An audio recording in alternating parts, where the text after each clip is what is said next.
Welcome to the Stikker Podcast with your hosts, Nikki and Steven. The Stikker Podcast starts now. Yo. What is up, everybody? Welcome back to the podcast, season 3 of the Stikker Podcast. Yeah, let's go with that. Season 3. This is the third attempt at making this thing work. You know, Nikki and I started this. Don't worry. She's going to be involved in this one. We'll talk about it. But Nikki and I started this podcast right before the start of the final season of Game of Thrones. We based the podcast around talking Game of Thrones, kind of doing summaries of the episodes and recaps and kind of expanding on the stuff that we talked about in our reaction videos. We got a couple other things in there. We did some movie reviews. We did a advice podcast, which was an absolute blast. We did a few things, and then we kind of ran out of time to record it. Schedules, you know, my schedule is super busy.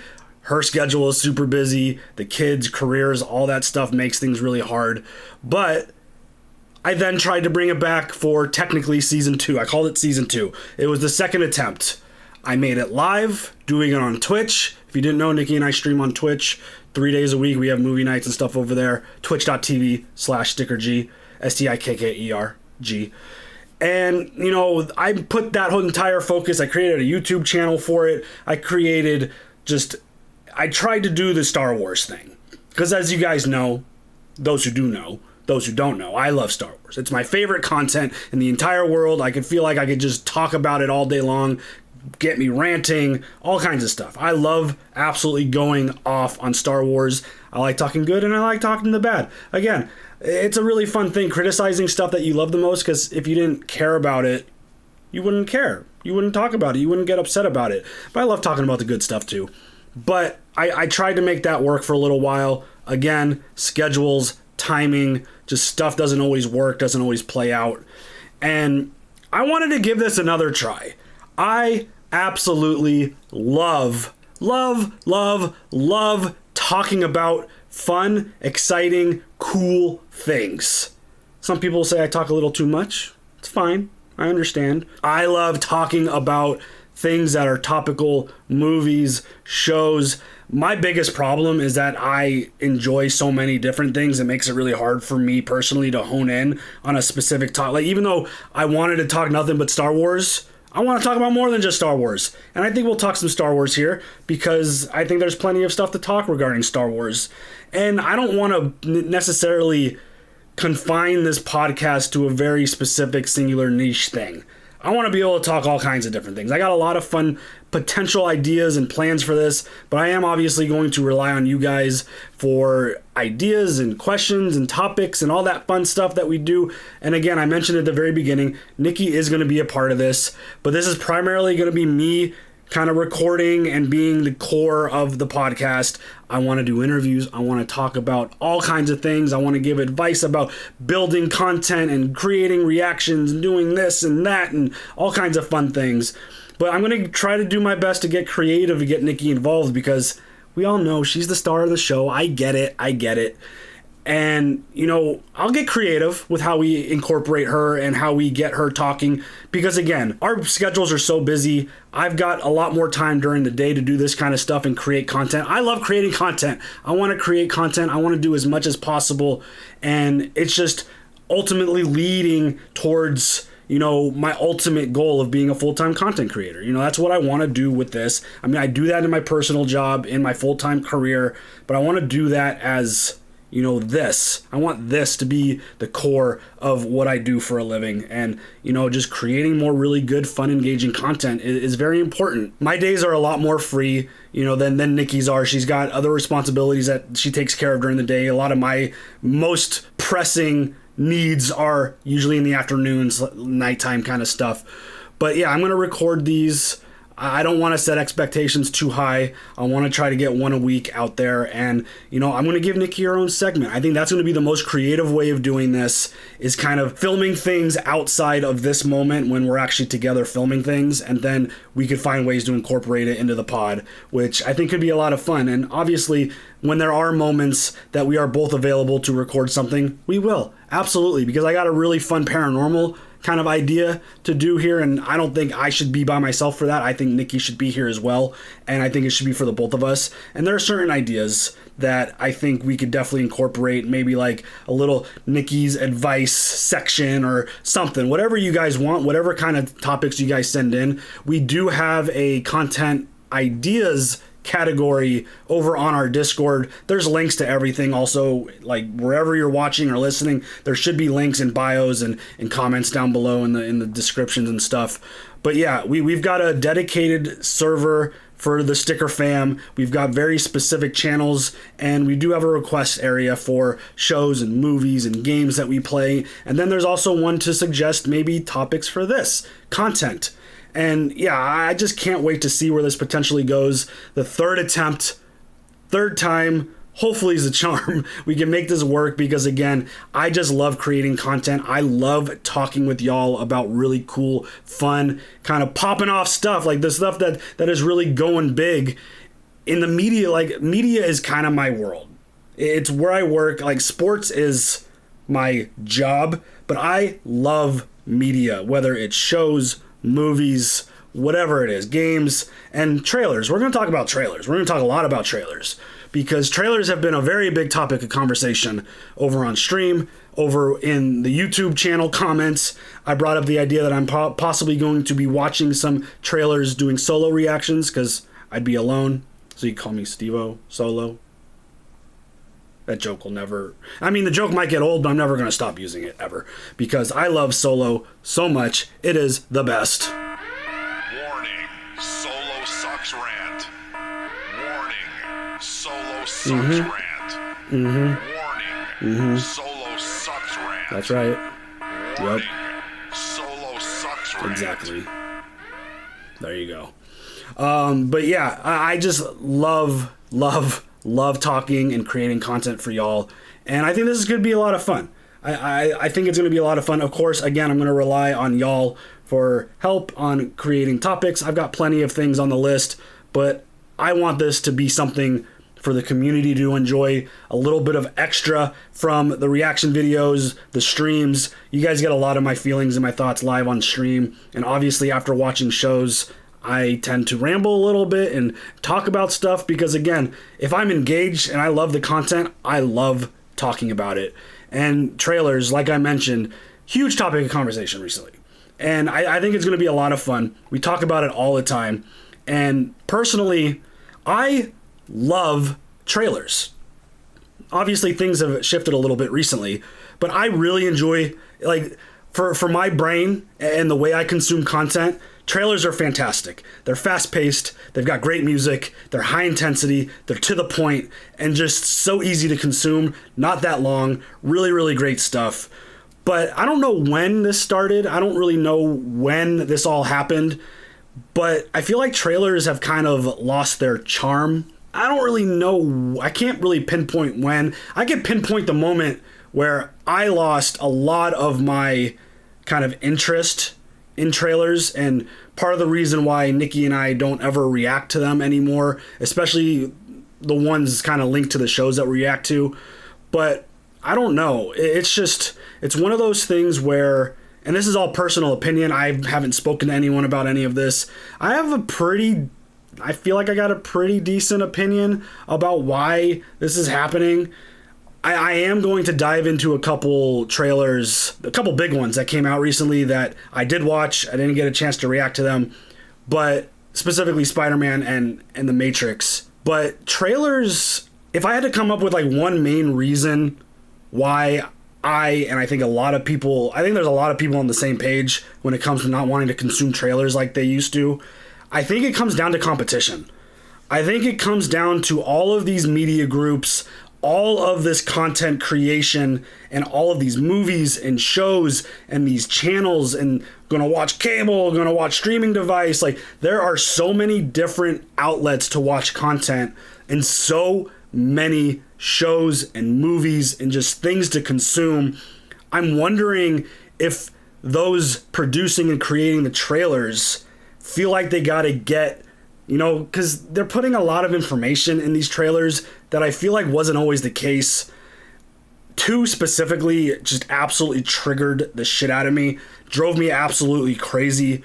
And I don't know if it's like strictly a, hey, look what we're presenting in this episode, come watch, because they're concerned that people aren't going to watch. I don't know. I don't necessarily subscribe to that idea. If you make something good, a trailer should give you a taste. It shouldn't necessarily give away anything important. It shouldn't give away any plot points, any character reveals, any character outcomes. It shouldn't do any of that in terms of the major over broad story. It shouldn't have any impact on any of that at all. And the 2 that I'm specifically going to reference, I'm not going to talk about the specifics, just for anyone who didn't necessarily see them or doesn't really have interest in knowing what happens. But Stranger Things put out a teaser, and teasers kind of apply. Right after the end of season 3 of Stranger Things, they dropped a teaser for season 4 of Stranger Things, which gives a really big reveal away, something that might be obvious to the audience watching, but it's still one of those things where that's not a piece of information that you give away in a teaser or a trailer. Let us watch the show and see what's going to happen.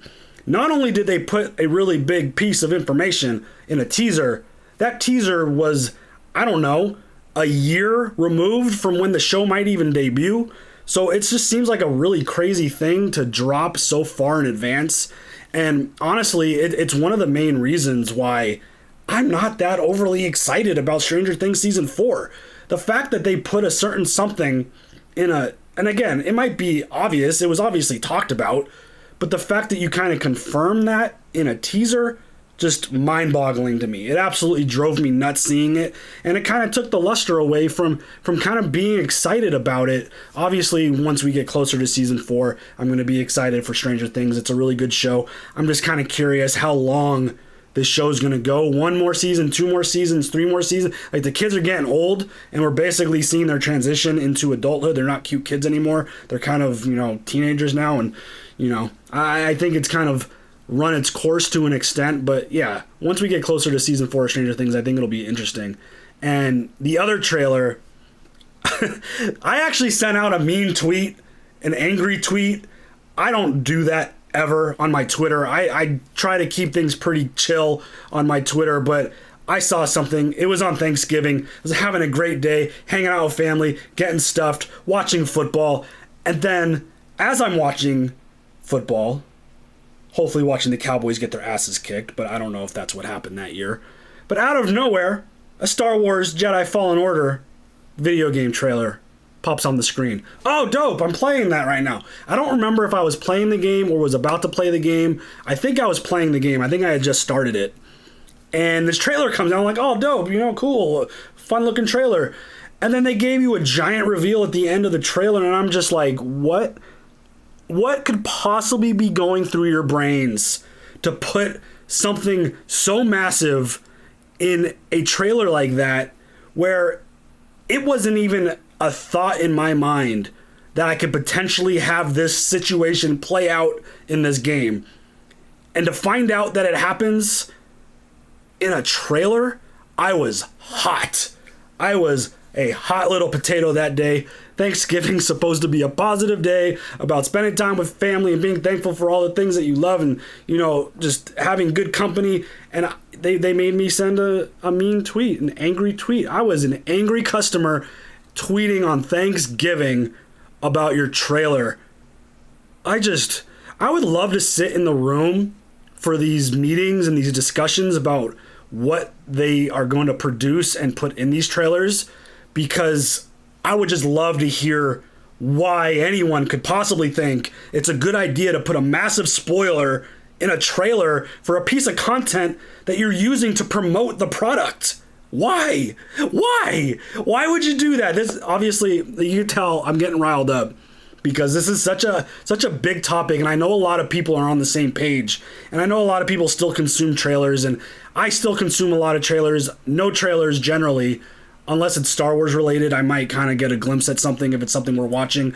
But generally, if it's a show that we're watching or going to react to, we stay away from them just so we could stay 100%, blind. We try to stay as blind as we can because, these trailers some of them reveal really big things, and then it takes the moment away from the show, which is kind of our bread and butter. It's our main content. It's not something that we want to mess with. And, the other culprit, I get really upset, and I think they might be the main ones as to why we stopped watching trailers altogether, is The Walking Dead. The Walking Dead, love that show. It's one of our OG, it is our OG show on the channel. It's the first show we ever reacted to. One of our favorite shows of all time.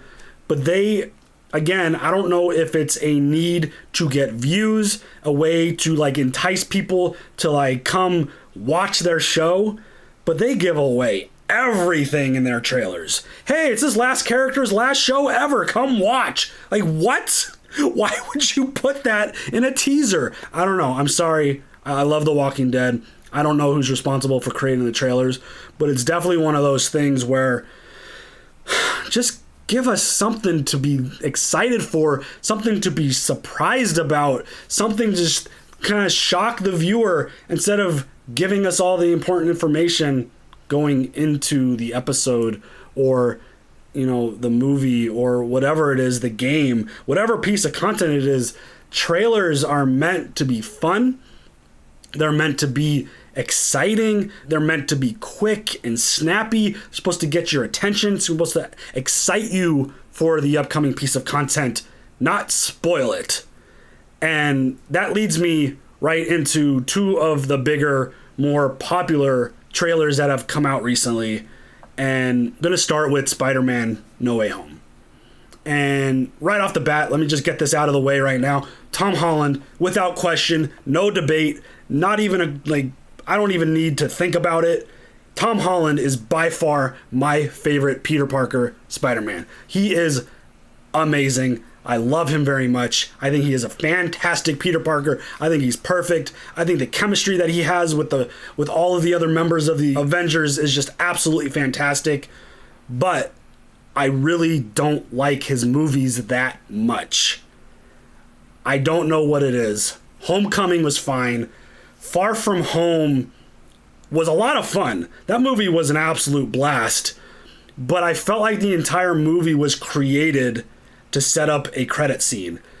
The more I watch that movie, I'm like, oh, they made this whole thing for a credit scene, which you see play out in the No Way Home trailer. So overall, Tom Holland, by far my favorite Spider-Man. But his movies, I don't find to be kind of anywhere near my top 10 in terms of favorite comic book or MCU movies, maybe even not top 20, to be honest. Tobey Maguire, I don't think he fits as Peter Parker. I know he's an entire generation's Peter Parker and Spider-Man. I know there's a whole bunch of people grew up on him. I mean, he was my Spider-Man. He was the Spider-Man. Tobey Maguire's Spider-Man.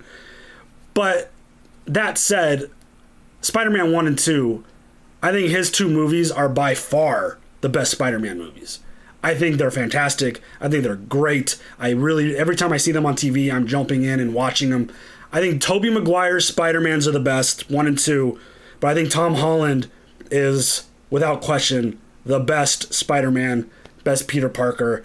And I'm not going to... Andrew Garfield, I don't have as much... I've probably seen his movies once, where I've seen all the other ones multiple times. I'm not a huge fan of Andrew Garfield as Peter Parker. I don't know. I don't think something fits there. But I'm not that excited about the Spider-Man 3, No Way Home. I'm just not that excited for it. Primarily because of the previous two Spider-Mans. That said, there was a lot more that kind of influenced me to not be too excited for this. It's the big rumor with all the multiverse stuff that we're talking about, all the multiverse stuff that's happening in the MCU right now between WandaVision, Loki, the What If series, which really, really hot take. I don't want to hurt anyone's feelings, but What If is probably my least favorite MCU content that they've ever made. But all of that multiverse content, it's just brought out all of these rumors that all the Spider-Mans are going to be coming together into one movie, and it makes sense. It makes sense that it's happened. As of this recording, I still don't believe there's any official confirmation of that. I know Andrew Garfield continues to refute and deny not happening, but it's probably going to happen. It's going to happen. And that idea and those rumors, as they started getting bigger and bigger and bigger, it even took my excitement away a little bit more, because I'm not a huge multiverse fan. I'm not a huge time travel fan, even though Endgame is easily one of my favorite movie theater experience that I've ever had in my entire life. I think it is my number one in terms of movie theater enjoyment. That movie just had everything. It was a culmination of all those years and all those movies. I think Infinity War is the number one movie in the MCU. I think that's my top choice if I had to pick. But I think Endgame is my favorite. Infinity War, best. Endgame, favorite.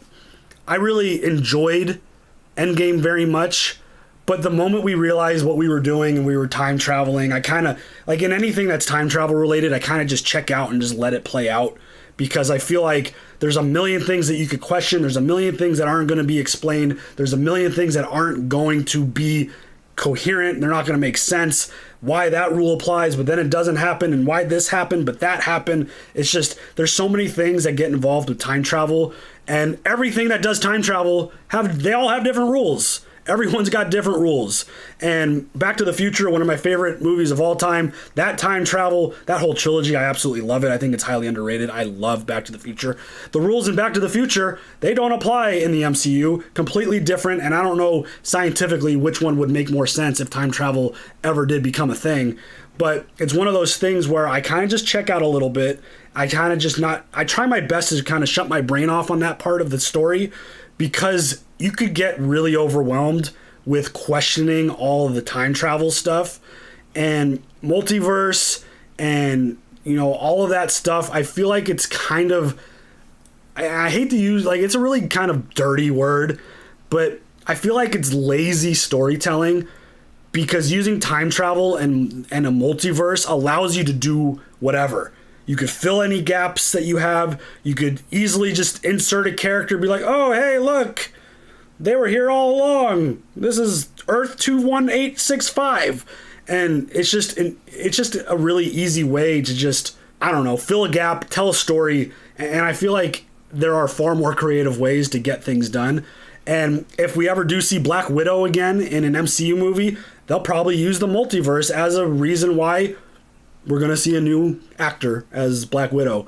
But I've never been a huge fan of the multiverse. I pray that Star Wars doesn't go too hard down any kind of time travel. They have flirted with it a little bit in Rebels, but I hope they don't go too big into it and try to play in that world. I don't need Star Wars playing in that sandbox. It'll kind of just lose me a little bit.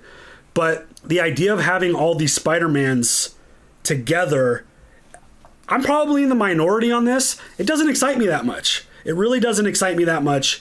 And, going into this trailer, I had really no expectations. I really didn't think this was going to be a great movie. I didn't love the last two, even though both Spider-Mans are a ton of fun. But then I watched this trailer, and holy shit. It did exactly what a trailer... Actually, it went above and beyond what a trailer's supposed to do. Because now, this is like one of my most anticipated movies that's coming out, and I don't even know how far in advance. This trailer got me so jacked up for this Spider-Man movie. I cannot wait for it. Part of the reason is, I really like the dark content. I like dark content. I like dark Captain America a lot more than original Captain America. I like dark Thor more than like early Thor. I like these characters when they're in their more dark modes, and I feel because of the credit scene that happened in Far From Home really set the tone for this to be a darker movie. And Doctor Strange. Dr. Stephen Strange is one of my top 5 favorite characters in the MCU. He's going to be the master and the wizard behind all this multiverse stuff. He's probably going to be the one to ultimately fix it, hopefully, and get things back on a singular timeline and all this wackiness that's happening. But Doctor Strange, he's everything. And getting more Peter Parker, Doctor Strange moments, sign me up all day for that, please. I absolutely love it. Oh, we're going to use our made-up names then? Cool, I'm Spider-Man. Love it. The two of them, I want more of that. I think it is absolutely fantastic stuff. And that trailer, it might have given away a couple things, maybe a little too much, potentially. They might have given you a little hints, maybe more than hints, like straight giveaways on a couple things. But, you know, it's fine because I feel like those teases are setting up something a lot bigger, which you guys could speculate all you want. I think it's going to lead to a really, really, really awesome flick. And, you know, the trailer, it's one of the better trailers that I've seen in a long time. Everything about it just, and I think the views on YouTube, I think kind of solidifies that statement a little bit. This trailer was so good. This movie, I cannot wait for it. This trailer was an example of taking someone like me who, one, already kind of down on the Spider-Man movies, a little extra down on the with based off of the rumors with all the Spider-Mans coming back. Going into that trailer, I didn't have a lot of interest or expectations for Spider-Man No Way Home. I just really didn't. Watching that trailer, not only did it make me get excited for it, I cannot wait for it now. It is easily one of the most things that I'm excited for. It exceeded its job way beyond. You get exceeds expectations on your grade sheet. You kicked butt. Your report card, fantastic job.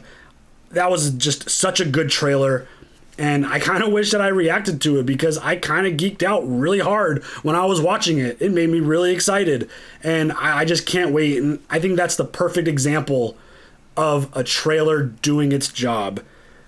I do think maybe they gave away a little too much. Obviously, you guys can share your thoughts. But I feel like that's literally just the tip of the iceberg in terms of what we might be getting in this movie. I think it's going to just be incredible.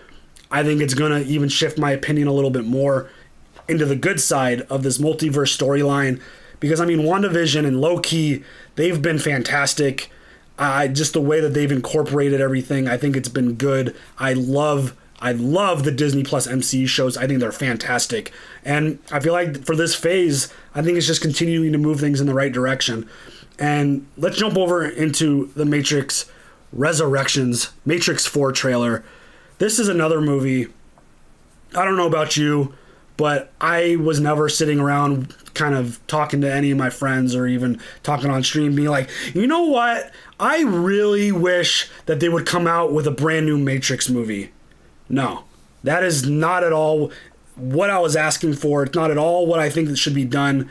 And I don't know if this movie needs to exist because I don't really think Matrix 2 and 3 needed to exist.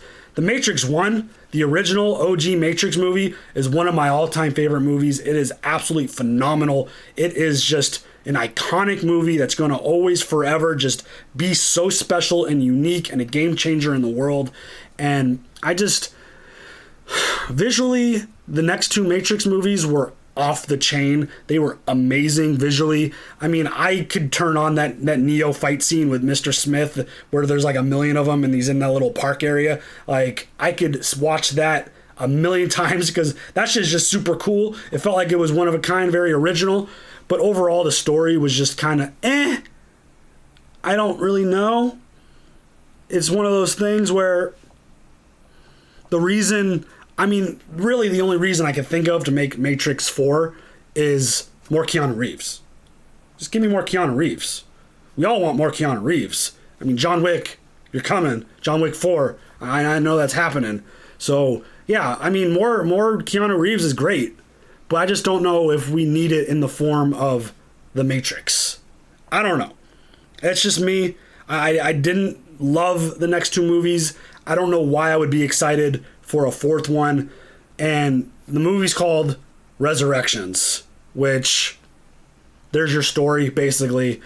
And the trailer, I'm going to just say it. The trailer was fantastic. I thought it was awesome. It was just killer, overload on nostalgia. The music was fantastic. You got a decent idea, potentially, of what the story could be, even though it's still one of those when it comes to The Matrix. It just kind of flied for those listening. I just did the hand over my head because the story kind of in The Matrix kind of flew over my head after Matrix 1. But I think the trailer did a fantastic job because even though I'm not any more excited for the movie, I'm going to see the movie. It doesn't. That's not even a question. I'm going to go see the movie. I'm going to go see Spider-Man regardless, whether I love the trailer or not. I'm going to see these movies because they're iconic titles and they live in a world that I love and I enjoy. Even though I didn't love 2 of the 3 Matrix movies, I'm going to watch Matrix 4 just regardless. It's just the way it goes. I just don't know what the story is going to be.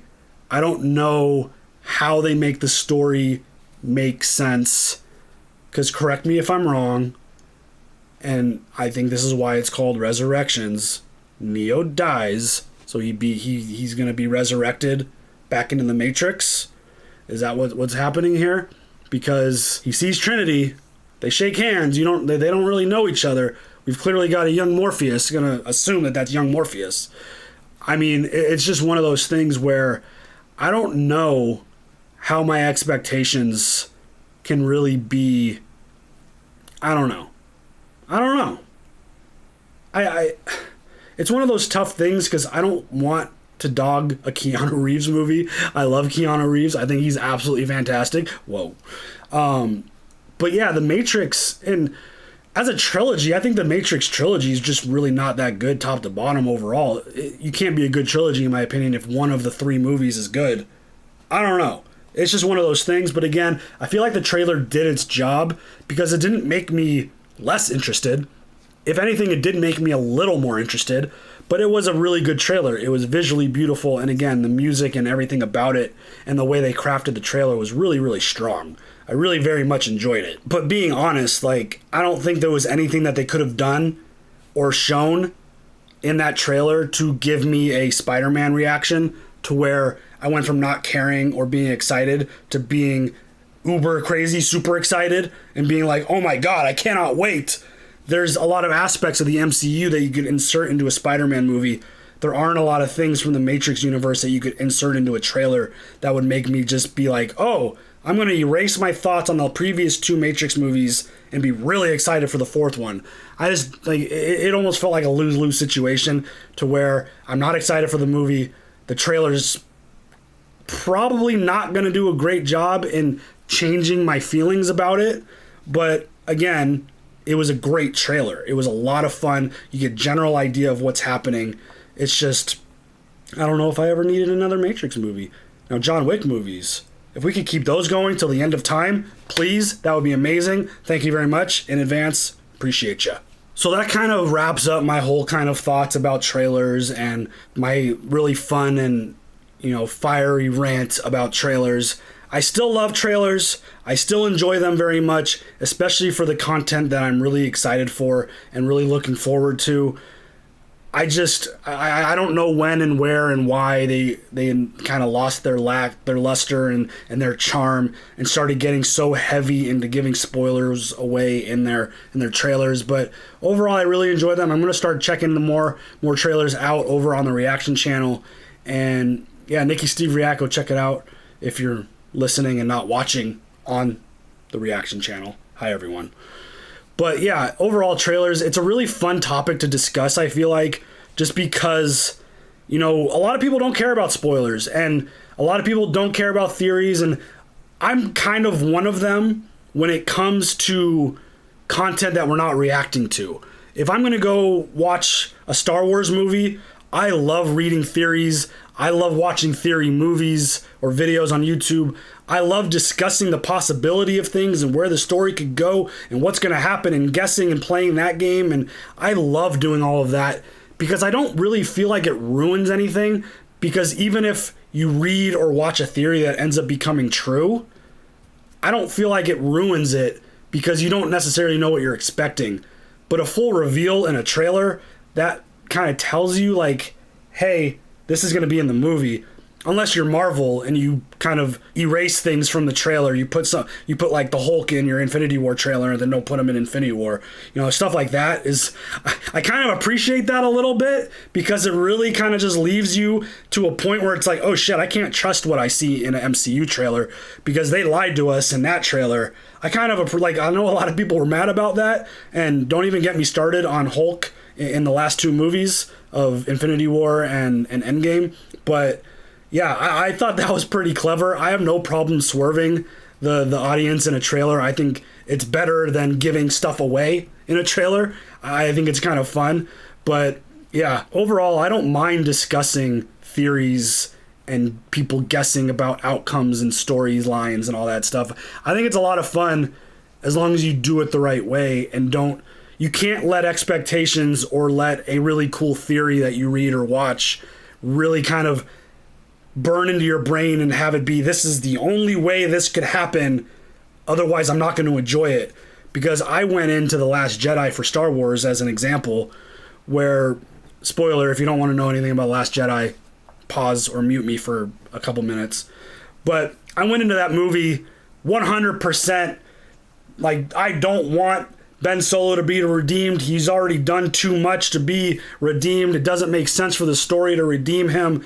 And I went in, I was like, there's only one way you could possibly redeem Ben Solo, and is if Anakin came and spoke to him and gave him an explanation of what happened with him, why he turned back to the light, why he ended up, turning babyface and all that stuff.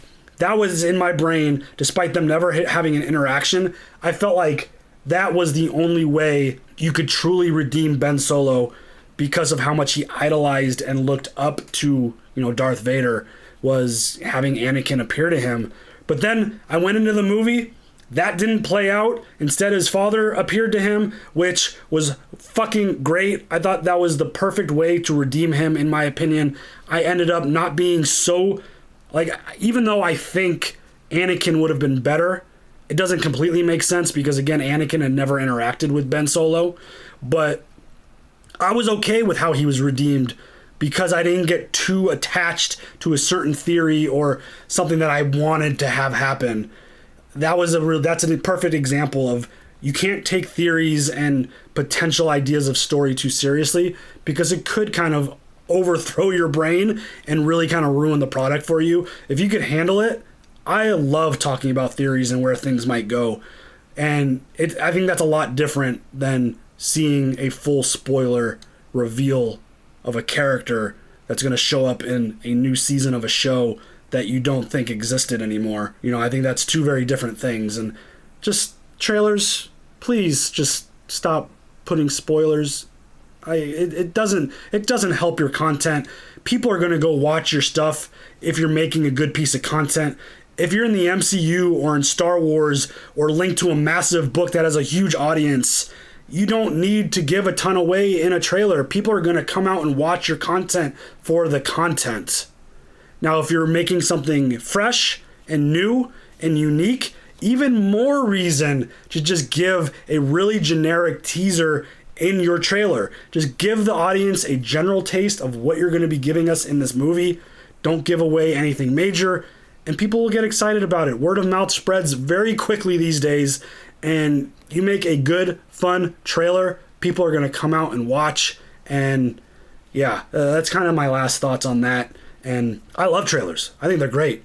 Just stop spoiling shit, people. Come on. All right, I'm going to transition into a quick Star Wars story because, of course, I am. It's something that I hadn't had scripted in. This is kind of a late addition to this podcast, but something came up. I wanted to talk about it. I completely forgot about it, and we're going to discuss it in a second. But first, a real quick word from our sponsor. Nikki and Steven are proudly sponsored by Madrinas Coffee. Madrinas Coffee, creating the world's best cold brew with all natural and better for you ingredients, providing energy to content creators and coffee heads worldwide. Grab yours today at madrinascoffee.com and use promo code STICKER for 20% off. Madrinas Coffee, fuel for the game, fuel for the grind, fuel for life. All right, welcome back. And yeah, Star Wars time. Because if I could get a Star Wars story into the podcast, of course I'm going to get one in there because I love Star Wars. I love talking about Star Wars. And if there's something worth talking about, we're going to talk about it. And we've got Marcia Lucas here, George Lucas's ex-wife, who used to be, she was an editor on the original trilogy, so she was in it with the best Star Wars content there is. And she's got some pretty heavy things to say about the sequel trilogy, and specifically Kathleen Kennedy and J.J. Abrams. There's no mention of Rian Johnson in here, which I think is kind of interesting. But she says, I like Kathleen. I always liked her. She was full of beans, she was really smart and really bright, really wonderful woman, and I like her husband Frank. I liked them a lot. Liked. Now that she's running Lucasfilms and making movies, it seems to me that Kathleen Kennedy and J.J. Abrams don't have a clue about Star Wars. They don't get it. And J.J. Abrams is writing these stories. When I saw that movie where they killed Han Solo, I was furious. I was furious when they killed Han Solo, absolutely positively. There was no rhyme or reason to it. I thought, you don't get the Jedi story. You don't get the magic of Star Wars. You're killing Han Solo? She goes on to say they have Luke disintegrated, which was done in The Last Jedi, which is a Rian Johnson film. They kill Han Solo, they kill Luke Skywalker, and they don't have Princess Leia anymore. And they're spitting out movies every year. Kind of not true. And they think it's important to appeal to a women's audience, so now their main character is female, who's supposed to have Jedi powers, but we don't know how she got the Jedi powers or who she is. It sucks. The storylines are terrible, just terrible, awful. You could quote me, J.J. Abrams, Kathleen Kennedy, talk to me. So there's a lot to digest in that, and there is a lot that is very true in there. Like I still find it kind of hard that you don't mention everyone who's involved with Star Wars. Like, if you're going to blame J.J. Abrams, you got to blame the other director too, Rian Johnson, because she specifically talks about Luke's death, which happens in The Last Jedi, which is his movie. He wrote it. But it's interesting because, like, the one thing, this sequel trilogy did an amazing job of splitting the fan base. And you're either Team Johnson or Team Abrams. I think everyone's kind of upset with Kathleen Kennedy because she's ultimately the one I blame the most for what is wrong with the sequel trilogy. It's completely disjointed. The storylines are all over the place. And it's because she allowed the directors to do whatever they wanted. JJ started the story, Ryan changed it to what he thought it was supposed to be, and then JJ changed it back to the way he thought it was supposed to be. That's not how it's supposed to go. You should have an outline. Everyone should have their points that they need to hit on their story, and they need to have a constant, fluid storyline. I think the only character in the whole trilogy that had one simple, consistent storyline was Kylo Ren, Ben Solo. I thought from start to finish, his story is the only one that makes sense from start to finish. I love the character. I think he had a fantastic journey in those movies. But the idea that the storytelling is bad, it's because it's disjointed. I feel like they were off to a pretty decent start with The Force Awakens. It was a really simple story. It was kind of like a remake almost, but I was fine with that coming off of the many years of the prequel trilogy. And, you know, the first time we were getting Star Wars for a very long time, I felt like playing it safe was the right move. I didn't think a risk needed to be taken. Rian Johnson took a massive risk with his, but kind of just went and did his own thing. And then that obviously caused a riff, and JJ decided to do his own thing, and it was just all kind of a mess. But it's funny, the things that she specifically mentions in her quote is the deaths of Han Solo and Luke Skywalker. There are way bigger issues with the sequel trilogy than those two things.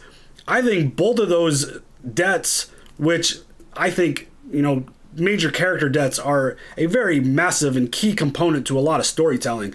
I feel like killing Han Solo and Luke Skywalker, they're not going to live forever. That just doesn't make sense.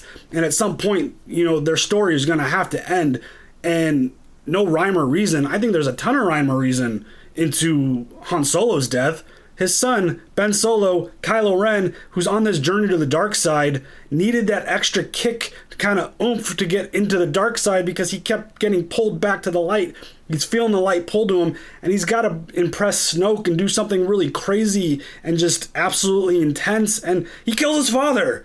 Like, it makes sense. It's going to take you to a really dark and really horrible place because that's the worst thing that you could possibly do. And that's what he did. I feel like there's a lot of rhyme or reason behind it. And Luke's death, the dude force projected himself, I don't even know what the official distance is, but a really long distance, and did this whole spiel as a force projection. That is a massive amount of energy to use for especially someone at his stage. Like, he's an old man now, regardless of how powerful he is with the force. Like, that feat was massive, and I have absolutely no issues with how Luke Skywalker went out. That was an absolute insane display of force power. He used every ounce, everything that he had left in him to save everybody in that moment. He's the reason that they lived, and as we learned from Obi-Wan, you become more powerful as a Force ghost technically in the next life. So I have no issues at all with Luke's death. There are so many other problems with the sequel trilogy. Those two specific things that she mentions, I don't think those are problems. I think the problem, not ironing out Luke's turning into a completely different person, wasn't ironed out properly. And that's something that I could talk about in a video. I have something scripted out that I've had for like 3 or 4 months that I just haven't had the balls to record. But it's one of those things where visually, if the most optimistic character in the history of Star Wars is going to make such a drastic change to his character, I need to visually see what put him in that state. I don't want to hear him talking about it. Finn is an example of a huge missed opportunity and a storyline that started to be really intriguing and then gets sent to Canto Bight, and then it tries to get corrected in the final movie, but like, that was bad. I didn't like the idea that Rey took on, the Skywalker name. I thought it would have been more risky and a better story to tell maybe one day, if there's going to be another trilogy to add to this, of Rey making the Palpatine name a positive one. There's just a long list of stuff that is wrong with, I still enjoy them very much. I mean, The Last Jedi is bottom 3 of my favorite movies, but I still watch all of these because even the worst Star Wars movie is still highly entertaining to me. But the idea that those are the things that she mentions as problems, I don't think those are them. I think there's way bigger issues in this trilogy than the deaths of Luke and Han, because it was inevitable. Those characters weren't going to survive. They're not going to live forever. But yeah, I had no issue with how they went out. And I think even bigger than their deaths, mentioning the idea that we never got the full group back together one more time, that's a bigger disservice to the fans than killing these two characters. Not getting Leia, Luke, and Han together one more time, that is a bigger missed opportunity than their deaths. I don't think that's a lack of understanding of Star Wars. I think there's a lot of other things that she could have definitely gone to some other things to kind of fill that explanation. But, she's not wrong. It's hard to, who am I to even dismiss anything anyone says with the last name Lucas when it comes to Star Wars? But there's a lot that I agree with in there. It is a pretty powerful shade being casted over these folks. I don't think it's fair that Rian Johnson's name wasn't included. If you're going to throw J.J. Abrams and Kathleen Kennedy under the bus, you got to throw him under it too, because he's part of it. He's part of the problem as to why this trilogy is so disconnected. But again, I could rant and go crazy about Star Wars all day long. But it's definitely something that I wanted to get in there. I saw the story. I meant to script it out and talk about it. But yeah, those are my thoughts. I don't think she's wrong, but I think she could have picked better examples of why she feels the way she feels to kind of support her case better. But yeah, the deaths of Luke and Han, I don't think are the major issues with the trilogy. There's a lot more things that we could dive into. If that's something you guys are interested in, of course, leave comments everywhere you can. You can follow us on social media at Nikki Steve React, on Twitter, on Instagram. Join our Discord. We've got so many different channels and so many different kind of conversation points that you could join and talk about anything. Movies, shows, sports, makeup, if you're into that with Nikki kind of stuff. All kinds of stuff, art, memes. I mean, our main channel is usually conversation through GIFs, which is usually a lot of fun. It's a really great place. It's our main center hub for all of our content that we create, updates, publishing schedules, everything goes over on our Discord. But yeah, check us out. Come join us. Have fun. Leave some comments. Leave some thoughts. Leave some topics and questions. If you've got anything for Nikki that you want her to hit on, we could do that. But I want this podcast to be a wide range of spectrum across everything that we do, whether it's making videos, publishing content, whether it's, whatever it is, talking about shows that are wrapping up, recapping new movies. I want this to be a wide range of fun stuff to discuss. And I don't know, there we go. Season 3 of the podcast is underway. Episode 1. Appreciate all y'all very much for listening and joining. And again, go follow us. We'll catch you later. Hope you guys have a good one. Peace.